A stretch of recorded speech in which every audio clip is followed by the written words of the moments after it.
War, a force that shapes the fate of empires, kingdoms, and nations. But what if there was a way to master this chaotic art, to control it with precision?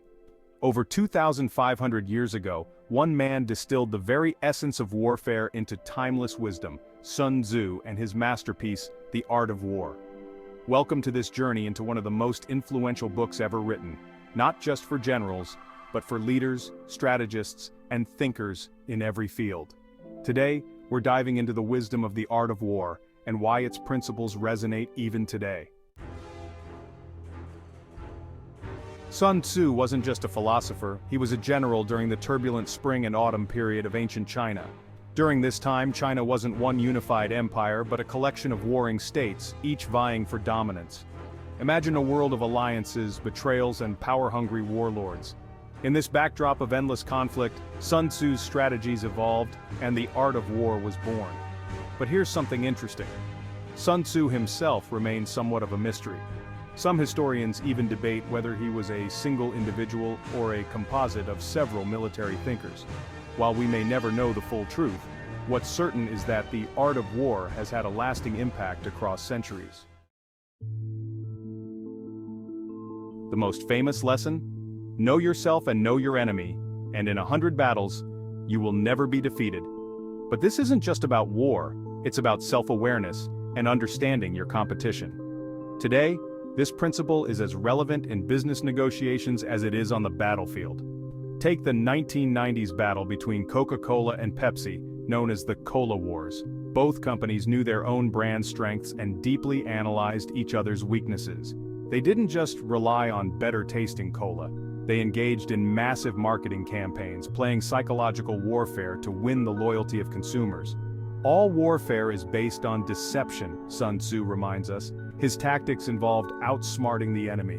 He once orchestrated an incredible bluff where he had his soldiers appear as if they were more numerous and stronger than they really were, forcing the opposing army to retreat without a single arrow fired.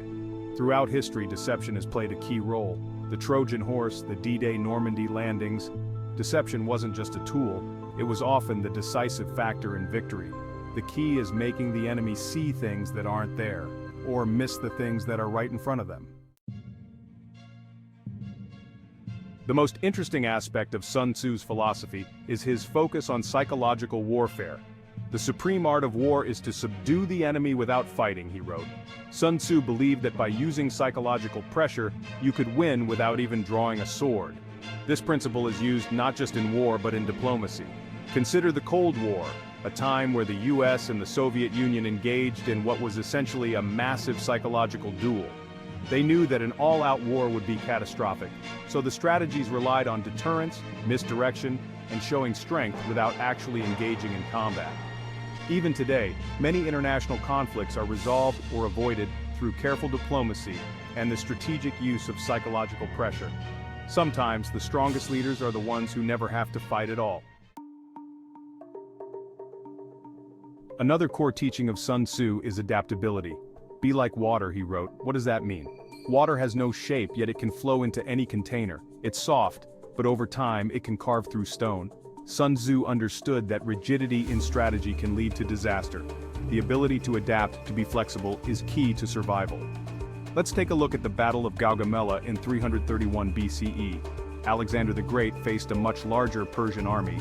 But instead of sticking to rigid tactics, Alexander adapted. He used his cavalry to outflank the Persians, creating chaos and ultimately leading to one of his greatest victories. Alexander, like Sun Tzu, knew that flexibility was more powerful than brute strength. So how did an ancient Chinese general become so influential in today's world? Since the 1980s, the art of war has become required reading in business schools, military academies, and even professional sports teams. You'll find it on the bookshelves of CEOs, military commanders, and politicians alike. But it's not just about business or military tactics. People apply Sun Tzu's principles to everyday life, whether it's navigating a tricky office politics situation or simply planning for the future. His lessons on flexibility, strategy, and mental toughness resonate universally. What's remarkable about the art of war is its timelessness.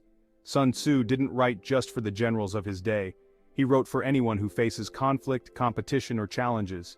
He understood human nature, our fears, our ambitions, and how to use that knowledge to gain the upper hand. Sun Tzu teaches us to fight smarter, not harder, and to always think 2 steps ahead. Whether it's on a battlefield, in a business deal, or even in a chess game, victory often comes to the strategist, not the brute force. The art of war isn't about glorifying conflict, it's about mastering yourself, understanding your enemy, and knowing that the true battle is often won in the mind before the first blow is struck. Sun Tzu's wisdom has endured for over 2,500 years and shows no sign of fading.